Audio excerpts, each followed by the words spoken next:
Kalau pemilu 2024 itu kon gak mungkin menang. Wis ana sing menang kita saiki. Wis ana sing menang karena Indonesia dikuasai oleh Fir'aun yang namanya Jokowi, oleh Korun yang namanya Antoni Salim dan 10 naga, gak 90 saya kira. Terus Haman yang namanya Luhut. Nah, ya. Jadi negara kita itu sesempurna dicekel cek, ini bisa bocor-bocor dicekel cek oleh Fir'aun, Haman, dan Korun. Itu seluruh sistemnya, seluruh perangkatnya, semua alat-alat politik dan alat sejarah sudah dipegang mereka semua. Dari uangnya sampai sistemnya, sampai otoritasnya, sampai apapun sudah dipegang. Jadi kalau milih sopo yang kau bisa sing menang. Itu namun itu dewasa tegak monggo. Tapi masih ingatkah kalian dengan ucapan Cak Nun di video yang dulu sempat menghebohkan seluruh Indonesia? Waktu itu, banyak orang yang menghujat dan mencibir beliau karena perkataannya dianggap terlalu berani dan menyinggung banyak pihak. Namun siapa sangka, semua yang diucapkan Cak Nun saat itu, kini terbukti benar-benar terjadi. Menariknya, pandangan Cak Nun itu kini juga diamini oleh seorang pemikir tajam bernama Raki Gerung. Keduanya sama-sama melihat kenyataan pahit yang sedang kita hadapi di mana publik mulai mempertanyakan tanggung jawab Presiden Jokowi dan Luhut Binsar Panjaitan terkait proyek kereta cepat Wush yang kini terancam gagal bayar utang. Proyek yang dulu dibanggakan sebagai simbol kemajuan bangsa, kini justru menimbulkan tanda tanya besar. Siapa yang sebenarnya harus bertanggung jawab atas semua ini? Heboh soal kereta api cepat Cina makin seru. Dari soal utang ke Cina yang tidak bisa dibayar oleh PT KAI, sekarang ini netizen dengan cepat mengkaitkannya dengan Jokowi, dan banyak yang menuding bahwa Jokowi itu melakukan markup dan harus membayarnya. Ini bukan negara yang bertanggung jawab, begitu kalau kita baca narasi dari netizen. Dan ini cukup cukup masuk akal ya, karena peristiwa ini, karena maksud saya bukan peristiwa ini, karena pembangunan kereta cepat ini memang ya sangat terlihat bahwa Jokowi itu yang memaksakannya, dan dari pengakuan-pengakuan dia juga seperti itu. Sebetulnya kita boleh menyimpulkan secara metafisik atau di dalam tradisi filsafat Jawa kita sebut bahwa seseorang yang kehilangan pudung tidak lagi punya kemampuan untuk membaca tanda-tanda zaman atau tanda-tanda alam. Dan itu yang sedang terjadi sebetulnya pada Pak Jokowi sebagai mantan presiden. Pada akhirnya dia tidak bisa tidur nyenyak karena setiap hari mak-mak, BEM, netizen membongkar kembali skandal-skandal yang pernah terjadi selama 10 tahun kepresidenan beliau. Bukan sekedar soal ijazah atau kasus penyeludupan hukum terhadap anaknya, yaitu Pak Gibran yang sekarang adalah wakil presiden. Tetapi ada hal yang hari-hari ini akhirnya jadi semacam kasus belli, kasus belli, hal yang kemudian menjadi titik sorot pembicaraan, yaitu soal kereta api cepat. Dan terlihat bahwa agak sulit Pak Jokowi untuk menghindar dari sebut aja tuduhan publik bahwa beliau melakukan markup. Karena kita tahu sejarah dari kereta cepat itu, tadinya negosiasi dengan Jepang, lalu Jepang mutung, kesel karena hasil riset dari Jepang kelihatannya dipindahkan ke Cina, lalu Cina akhirnya yang menjadi penerima proyek itu. Dan setelah dihitung bahwa sebetulnya biaya dengan investasi Jepang itu jauh lebih masuk akal daripada Cina, tapi kemudian itu udah bertahun-tahun dibahas bahwa apa pentingnya kereta cepat itu untuk mempercepat pergerakan masyarakat dari Bandung ke Jakarta atau sebaliknya di dalam skala yang hanya beda setengah jam, dan bahkan mereka yang berbisnis merasa lebih penting naik mobil aja tuh. Jadi ada kalkulasi yang salah, itu kalkulasi yang salah yang menyebabkan akhirnya kereta itu jadi beban utang itu, karena kita mesti bayar utang minjem dari Cina. Jadi sekali lagi kita lihat bagaimana sebetulnya kereta cepat ini akhirnya jadi skandal. karena kehati-hatian tidak dilakukan amdal, amdal konsumen misalnya tidak dilakukan, sehingga sekarang dia rugi kan. Jadi kerugian itu harusnya dianggap sebagai ketidakcermatan pembuatan kebijakan, dengan akibat bahwa ketidakcermatan itu bisa kesengajaan. Nah, dalam kesengajaan itu pasti pidana tuh, markup lah tanpa konsultasi dengan DPR misalnya tuh, tadi yang sifatnya bisnis to bisnis, akhirnya negara terlibat kalau dia bangkrut. Jadi semua hal yang sekarang kita bayangkan bahwa Presiden Jokowi memang ada di dalam sorotan publik, yaitu perilaku, bukan sekedar perilaku politik, tapi kecenderungan untuk memaksakan tanpa minta izin pada rakyat. Kalau rakyat bilang oke, kereta cepat itu penting, tapi orang anggap ngapain? Pada waktu Pak Jokowi bikin kereta cepat dan hanya untuk memuaskan ego dia, dan di dalamnya juga terlihat ada markup. Jadi itu kelihatannya titik pintu pidana yang bisa menjerat beliau di dalam kasus kereta cepat ini. Cina ini sekarang memang sudah menjadi rentenir global, karena di mana-mana dia ini memang menabur utangnya, dan kemudian ini berubah menjadi debt trap atau alias jebakan utang gitu. Artinya orang diberi utangan, kalau nggak bisa membayar, nah kemudian ada barang-barang yang disita. Ini kan zamannya rentenir, tapi rentenirnya kelas global gitu. Dan itu terjadi di mana-mana di berbagai belahan dunia, dan yang dikhawatirkan ini juga sudah terjadi di Indonesia. Kasus ini banyak yang melihat bisa menjadi pintu masuk untuk mempidanakan Joko Widodo.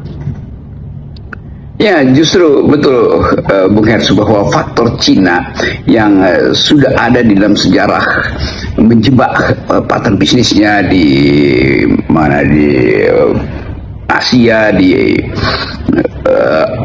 Afrika itu, ketika semua bisnis tidak bisa dipastikan dilanjutkan oleh Angola misalnya, atau di mana kemarin itu Bangladesh atau Pakistan, itu akhirnya pelabuhannya dikuasai oleh tukar tambahnya, akhirnya pelabuhannya dikuasai oleh pemerintah Cina. Bahkan mata uang di beberapa negara Afrika itu diganti oleh Cina itu sebagai penanda bahwa ada kemacetan bisnis. Jadi kita lihat bagaimana Cina bisa menjebak sebetulnya, dan harusnya kita tahu dari awal, dengan pengetahuan bahwa kebiasaan Cina ini, pemerintah Cina ini untuk menjebak partner bisnisnya, itu udah jadi semacam ya model baru investasi Cina, itu mendorong, mengumpankan, lalu kemudian mengambil alih infrastruktur yang sebagai pengganti ketidakmampuan membayar utang. Kan itu harusnya sudah bisa diantisipasi oleh Presiden Jokowi, karena pada waktu itu beberapa kasus sudah terjadi di Afrika dan di Asia kan. Jadi sekali lagi kita melihat bagaimana akhirnya sesuatu itu jadi beban rakyat. Dalam hitungan banyak pakar itu baru 150 tahun baru balik investasinya itu.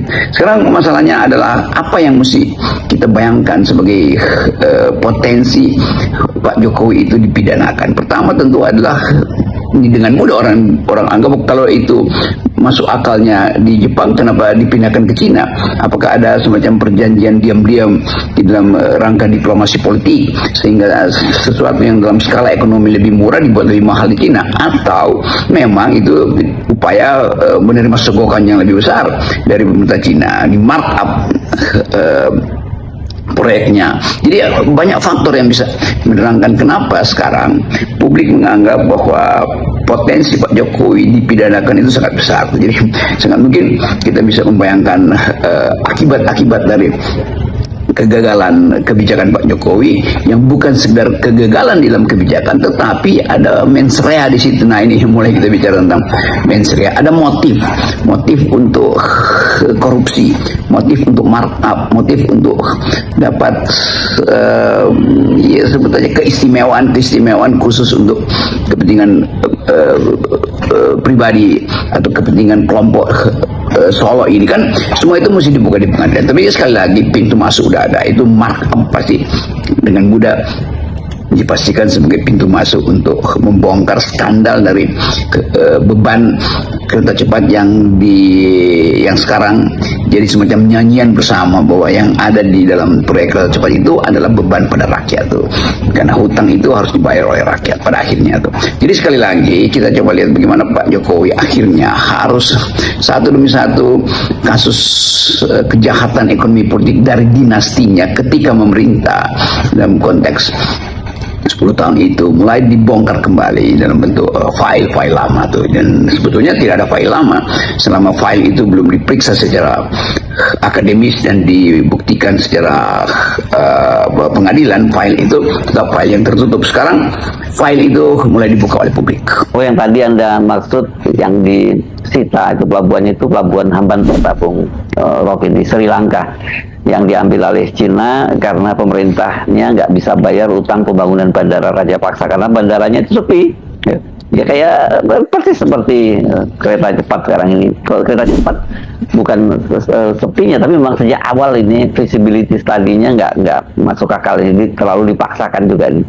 Nah, dengan bermunculannya berbagai kasus, publik jadi menduga-duga ini soal pertemuan Pak Jokowi dengan Pak Prabowo ya di rumahnya di Kertanegara tanggal 4 Oktober lalu, dan ini kan bukan pertemuan yang pertama gitu ya, bahwa sekarang ini konteksnya Jokowi mulai terdesak dan minta diproteksi oleh Prabowo dengan menjaminkan, atau bukan menjaminkan, saya kira dengan tetap menempatkan anaknya gitu di pemerintahan. Makanya kemudian muncul Prabowo Gibran itu 2 periode. Iya benar Bung Herso. Akhirnya orang berspekulasi bolak-balik Pak Jokowi ketemu Pak Prabowo atau Pak Prabowo ketemu Pak Jokowi ngomongin apa? Apakah ngomongin sesuatu yang sekedar nostalgia? Bukankah ada banyak hal yang sebetulnya jadi fokus dari Pak Jokowi dan Pak Prabowo? Kenapa ada pertemuan yang berseri antara beliau Pak Jokowi dan beliau Pak Prabowo? Jadi orang merumuskan bahwa ada semacam negosiasi politik tentu saja, dan kita mungkin bisa merabah dengan kapasitas berpikir akademis bahwa Presiden Jokowi tentu mulai terdesak karena kasus-kasus mulai dibuka, dan itu akhirnya harus dimintakan perlindungan. Dan mungkin ada perjanjian ketika Pak Jokowi mengusulkan Gibran untuk dipasangkan atau memaksa Gibran dipasangkan pada Pak Prabowo. Perjanjian apa sebetulnya di belakang itu tuh? Apakah sekedar untuk memberi kesempatan anak muda memimpin, atau di dalam upaya yang lebih jauh, yaitu proteksi jangka panjang terhadap potensi Jokowi dipersoalkan secara pidana dalam banyak kebijakannya?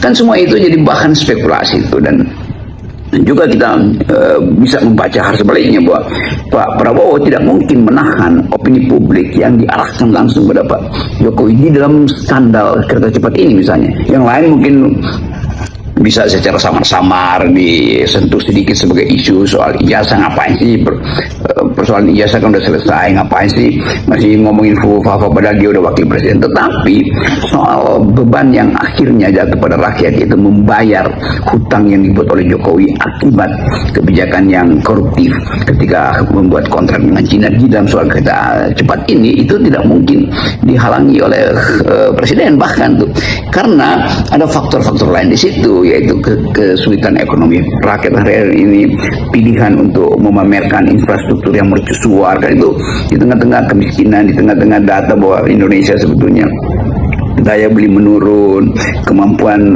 anak-anak didik kita itu kebanyakan populasi kita hanya lulus SMP kelas 7, jadi SMP ya nggak sampai kelas 2 SMP. Kan itu yang mestinya dipikirkan oleh Jokowi ketika dia memerintah. Ternyata dia tidak pikirkan itu. Akibatnya indeks kemajuan sosial kita di bidang pendidikan misalnya drop, sehingga bertentangan dengan ide untuk berkompetisi menghasilkan generasi emas. Bonus demografi dibebankan bukan pada anak-anak muda ini, tetapi yang dibebankan adalah utang sebetulnya tuh. Jadi anak-anak muda yang hidup sekarang dia harus membayar utang nanti, padahal dia harusnya jadi bonus demografi. Jadi buat apa ada bonus demografi kalau beban utang itu 5-10 tahun dan mungkin 50 tahun ke depan masih ada pada generasi yang sekarang disebut Gen Z ini. Jadi layak kalau Gen Z juga harusnya marah bahwa mereka itu dibebani oleh Jokowi dan harus bayar utang itu 50 tahun ke depan itu kan. Dan itu pun kalau pendapatan nasional kita bertambah. Kalau nggak bertambah itu artinya seluruh rakyat harus seolah-olah sekedar menonton kejahatan ekonomi atau kejahatan politik dari 10 tahun pemerintahan Pak Jokowi. Jadi demi fairness maka ada peluang untuk mempidanakan Presiden Jokowi. Jokowi seperti Anda sebutkan, ya awal ini menjadi excess baggage, kita ada menyebutnya ya, beban tampah yang harus dipanggul oleh Pak Prabowo. Apalagi ini sekarang kalau kita kaitkan dengan tanggal 20 Oktober ini pemerintahnya Prabowo kan tepat 1 tahun. Kalau Prabowo waktu itu kalau ada evaluasi menunggu ya jangan buru-buru, beli kesempatan untuk sampai setidaknya 1 tahun. Sekarang 1 tahun, jadi nggak ada lagi argumen, oh kan kita baru 1 tahun. Ya hari ini 1 tahun pemerintahan Presiden Prabowo dan hak rakyat untuk menagih apa yang pernah dijanjikan oleh Pak Prabowo. Dan kita tahu APBN tidak mampu membiayai banyak proyek dari Pak Prabowo, dan beberapa proyek yang bersifat sosial, soal makan siang, soal perumahan, soal food estate, soal pendidikan, itu akhirnya harus dihitung ulang demi menghemat dan demi memastikan bahwa arah Indonesia itu bisa dikembalikan pada jalur yang di dalam pikiran Pak Prabowo, masyarakat yang sosialistis. Tetapi ada konsekuensinya, yaitu yang tadi kita bicarakan, seluruh kejahatan rejim sebelumnya harus diperlihatkan juga pada publik, sehingga publik tahu bahwa beban untuk menghasilkan pertumbuhan yang dipamerkan oleh Pak Prabowo, beban untuk atau harapan untuk menerima makan siang bergizi, harapan untuk menerima sekolah gratis, ketahanan pangan, itu semua masih bisa diwujudkan. Tetapi dengan catatan bahwa mereka yang menghalangi atau membuat terlambat program-program itu di masa lalu harus diperiksa secara pidana. Jadi pemborosan APBN karena infrastruktur IKN segala macam oleh Pak Jokowi juga harus dijadikan alasan untuk menilai apakah Presiden Prabowo hari ini mau menyelesaikan masa lalunya, yang masa lalu presiden sebelumnya. Karena itu menjadi kepentingan kita bahwa tidak boleh nanti pemerintahan Pak Prabowo mengulangi hal itu. Tidak boleh pemerintahan setelah Pak Prabowo juga meneruskan hal yang buruk dari Pak Jokowi. Jadi demi kesadaran etis itu dan keadilan sosial, harusnya Pak Prabowo kasih sinyal bahwa akan ada, atau silahkan pengadilan itu membongkar atau memastikan bahwa ada sesuatu yang keliru di dalam kebijakan rejim sebelumnya. Itu biasa aja dalam demokrasi kan. Soal itu tata krama di antara dua tokoh, itu Pak Prabowo dan Pak Jokowi, yang mungkin pernah bikin kesepakatan tentang hal-hal yang sekarang mendebarkan, itu urusan janji politik antara mereka berdua sebagai aktor politik. Tapi rakyat punya hak untuk menagih apakah hari-hari ini ada harapan terhadap demokrasi, harapan terhadap keadilan, harapan terhadap kemajuan negeri ini. Itu hanya mungkin dipelihara sebagai harapan bila yang ada di belakang itu memori kita tentang perilaku Presiden Jokowi yang ugal-ugalan selama 10 tahun terakhir itu juga dibongkar secara etis, secara akademis, bahkan secara hukum. Karena hanya itu dasarnya tuh. Jadi kita mungkin membayangkan bahwa ya Pak Jokowi pada akhirnya kita anggap bahwa kereta cepat itu akan mempercepat membawa Pak Jokowi ke Cipinang. Misalnya begitu kan. Jadi kita akhirnya mulai menduga bahwa ya semua hal yang disembunyikan padanya akan dibongkar, karena kejujuran itulah yang ditagih oleh pendiri negeri ini, dan kejujuran yang sama ditagih oleh anak-anak muda supaya mereka berhak untuk memilih pemimpin yang bagus di masa depan, atau mereka yang menjadi pemimpin yang bagus di masa depan.